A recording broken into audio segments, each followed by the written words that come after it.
네, 안녕하세요. 몽다영입니다. 자, 오늘은 구독자 이벤트, 이제 불균형 피드백을 해드리기로 했던, 원래 온라인으로 모셨어야 되는 세 분인데, 이제 뭐 일정상 너무 바빠서, 그리고 또 제가 연락을 늦게 드려서 너무 죄송한 마음에 직접 세 분을 모시고 진행하려고 합니다.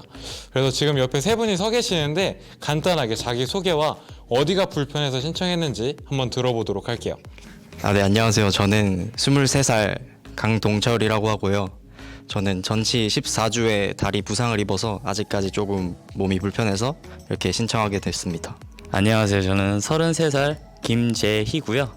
손가락에 문제가 좀 있어갖고 운동을 좀 제대로 배워보고 싶어서 신청하게 되었습니다. 예, 안녕하세요. 전 28살 김선희이고요. 축구는 계속 하고 싶은데 무릎이 말을 안 들어서 오늘 이렇게 방문하게 됐습니다.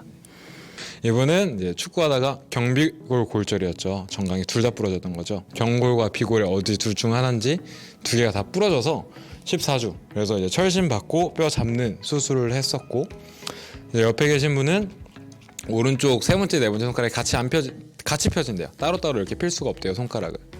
그리고 또 옆에 계신 분은 이제 직업이 요리사신데 축구하다가 전후방 십자인대가 부분 파열이 양쪽 다 나타나서 지금 오래 서 있는 게 불편하신 상태고, 근데 축구는 계속 하고 싶다. 맞죠? 네. 자, 이렇게 간단하게 정리를 했고, 그래서 제 영상 이제 항상 보신 분들은 아시겠지만 오늘 간단하게 세 분 몸을 평가부터 해보고 시작하겠습니다. 자, 일단 보면은 골반의 후방 경사가 보이고, 자, 무릎이 다 안 펴져요. 네, 이게 골반이 말려 있습니다, 앞쪽으로. 그래서 이제 너 코어 문제 있어라고 올라간 그 영상에 보신 분처럼 여기가 좀 많이 타이트할 거예요. 네. 이쪽이 풀어 보셨나요? 안 풀어봤나요? 그거 보고 푸는 거 좀 따라하시면 좋을 것 같고, 자, 몸이 바른 자세를 일단 한번 체크를 해볼게요. 자, 바른 자세가 뭐냐면은 지금 골반을 요 상태가 바른 자세예요. 턱을 당긴 요 상태가 어떠세요, 느낌이? 굉장히 어색하죠. 그리고 무릎도 다 안 펴지죠. 근데 꼭 보시는 분들이 아셔야 될 게, 이 위에가 지금 실제로 틀어져 있고 불편하다고 느끼실 수 있지만, 내 몸의 문제가 발에서 시작했으면 발을 잡지 않는 이상 여기는 영원히 풀 수가 없습니다. 그래서 꼭 아래부터 잡아야 되는데, 이쪽이 이제 수술을 한쪽, 와, 여기 양쪽 다 엄청 타이트한데, 네, 일단 이쪽은 아까 여기 잠깐 눌렀었지만 소리 지르셔도 돼요, 아프면은. 제가 엄청 안 좋거든요. 보시면 손가락이 안 들어갈 정도로 타이트해요, 지금. 그래서 지금 좀, 여기 덜컹거리는 친구들도 많고, 좀 많아요. 네. 그래서, 어제는 눈으로 보기에 그렇게 심각한 불균형 없는데, 다리 쪽에 좀 기능이 많이 잃은 상태로 보여요. 네, 힘 빼시고. 목 일부러 내밀고 계신 건 아니죠? 이분 같은 경우에는 지금 왼쪽 목이 좀 심하게 많이 올라와 있어요, 오른쪽에 비해서. 자, 그리고 목이 앞에 보실게요. 네, 여기가 기준이거든요. 기준선에서 목이 굉장히 많이 발사되어 있습니다, 앞으로 지금. 네, 그리고 돌아보실게요. 네, 이렇게 보면은 이 어깨선에서 일자를 세워놓고 보면 귀 정말 많이 나와 있죠. 이러면은 아파요, 목이. 그리고 왼쪽이 높아요, 목이 많이. 자, 그리고 굉장히 많은 분들이 내가 외반주냐 내반주냐 그거 어떻게 확인하냐, 대충 흰 거는 같은데 모르겠다라고 하시는데, 자, 다시 한번 말씀드릴게요. 힘 빼시고 앞에 보고 서보세요. 자, 요렇게 폈을 때 어깨에서 팔꿈치까지 우리 상완골이라고 하는 요 팔을 따라서 내립니다. 이 각이 15도 이상 벌어져 있으면 내가 외반주예요. 근데 그 15도 안쪽까지는 벌어져도 괜찮다, 정상이다. 근데 뭐 이제 여자 같은 경우는 뭐 15도다, 남자 같은 경우에 10도다, 뭐 그런 말도 있긴 한데, 대충 10도, 15도는 정상이라고 보시면 되는데, 지금 상완골 놓고 보면은 넘죠. 자, 이렇게 놓고 팔 앞으로 나란히 해보세요. 자, 이렇게 놓고 보면은 10도가 넘겠죠. 네. 여기가 90도고 여기가 45도니까 대충 한 22도 뭐 이렇게 되지 않을까 싶어요. 자, 왼쪽 해볼게요. 자, 왼쪽 보시면은 넘죠. 네. 여기가 90도잖아요. 네. 그러면 대충 여기가 45도 정도 되겠죠? 네. 그럼 여기는 뭐 한 20도 정도 되지 않을까 싶어요.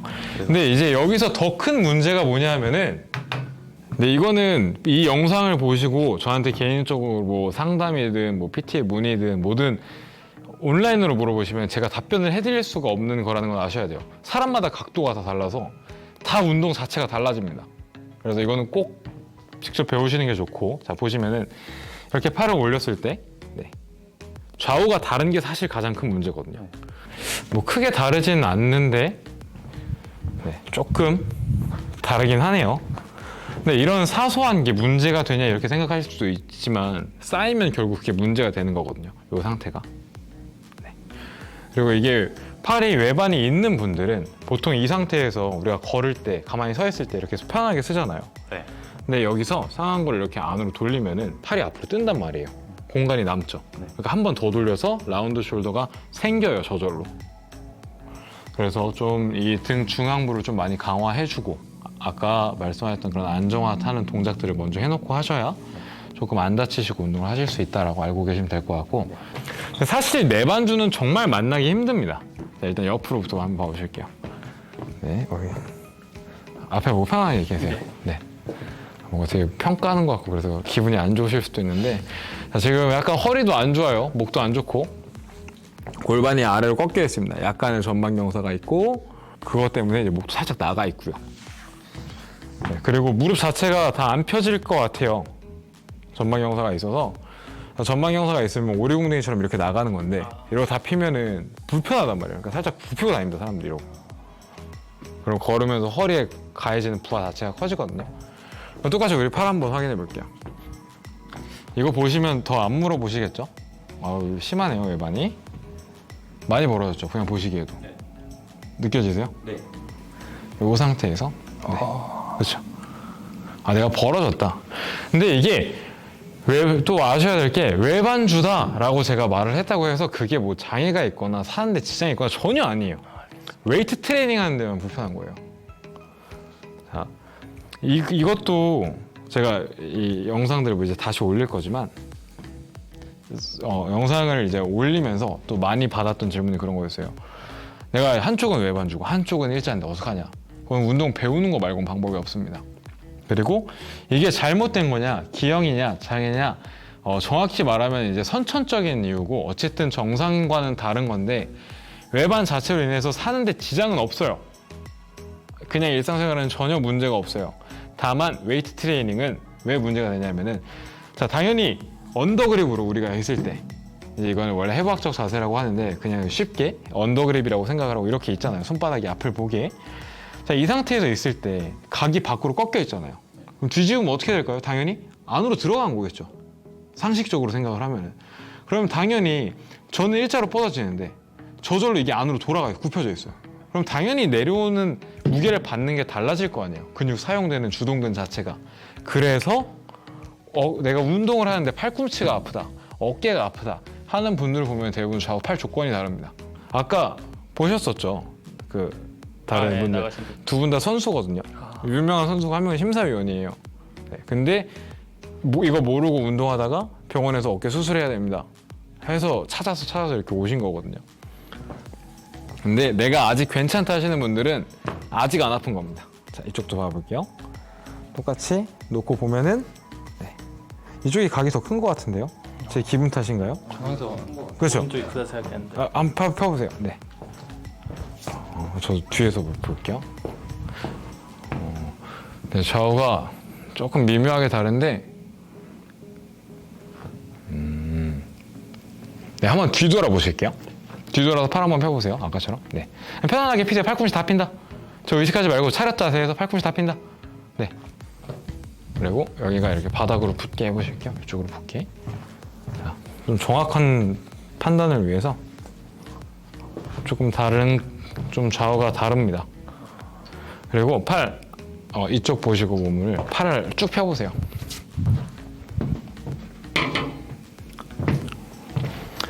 자, 손바닥이 하늘을 보게 해서 쭉 펴보세요. 쭉 다 펴보세요. 팔꿈치 다 피다. 이렇게 쭉 핀다. 라고 하면은, 네. 여기가 더 펴져요. 180도보다. 그렇죠? 여기 더 펴보세요. 네. 여기는 괜찮은데 이것 때문에 헷갈리신 것 같아요. 자, 지금 여기는 딱 정상적으로 펴져요. 네, 여기 내려보세요. 여기에만 들어보고 펴보세요. 과신전이 됩니다. 뭐냐면은 불편한 게 있어요. 그렇죠. 여기까지 펴지는 게 정상인데 한 번 더 펴지는 거예요. 근데 저도 그래요. 이게 정상인데 한 번 더 펴집니다. 그러면은 이게 정상인데 한 번 더 펴면 당연히 딸깍하죠 지금. 무리가 가는 거예요 팔꿈치. 그래서 이런 분들은 다 피는 운동은 자제해 주시는 게 좋아요. 그래서 많은 분들이 내가 외반주냐 내반주냐 물어보시는데 내반주는 진짜 보기 드물어요. 정말 보기 드문 그거고 대부분 다 외반주를 갖고 있어요. 저도 왼팔 오른팔 각이 다르고 오른팔은 쭉 폈을 때 다 핀 거예요 이게. 안 펴지는데 왼팔은 더 펴져요. 다 피면 여기 아프거든요. 삼두 내측 인대가. 근데 이제 이런 좌우가 다른 게 정상이에요 정상. 보통 우리가 태어났을 때 뼈가 250여 개다 뭐 300여 개다 말을 하는데 정확한 개수는 모르겠어요. 근데 제가 이제 막 갓 태어난 애기 뼈 개수를 본 게 아니고 아직 그거를 확인해 본 사람은 없지 않을까. 뭐 특별한 이유가 있어서 본 게 아닌 다음에는. 근데 어쨌든 성인의 뼈는 대부분 다 206개다. 간혹 척추가 한 개 더 있거나 뭐 이런 분들도 있긴 있어요. 뭐 손가락이 하나 더 있을 수도 있고. 근데 그런 경우를 제외하고 평균적으로 206개인데 크면서 개수가 줄잖아요. 합쳐지는 거거든요. 그때 그냥 그렇게 각도가 이렇게 합쳐진 거예요. 3세에서 4세 사이 때 성장을 하면서. 근데 이제 그건 선천적인 거니까 절대 못 바꿔요. 수술밖에 없어요. 그래서 실제로 이 각이 많이 차이가 나면은 운동하시거나 할 때 실제로 팔 길이가 다르게 보일 수도 있거든요. 당연히 직선보다는 꺾인 게 더 이제 같은 길이어도 짧아 보이잖아요. 한쪽은 내가 이렇게 펴주고 한쪽은 이렇게 펴줘요. 팔 길이는 똑같은데 이러면 팔 길이가 내가 다른 거 아니냐라고 하시는 분들이 있는데 다 폈을 때 도달하는 지점이 다른 거지 팔 길이는 같은 상태인 거예요. 이제 그거에 맞는 거는 운동을 배우시는 게 좋고 내가 운동을 배울 시간적이나 경제적인 여유가 안 된다 하시는 분들은 한 손으로 운동하십시오. 가 제가 드릴 수 있는 최선의 답변이에요.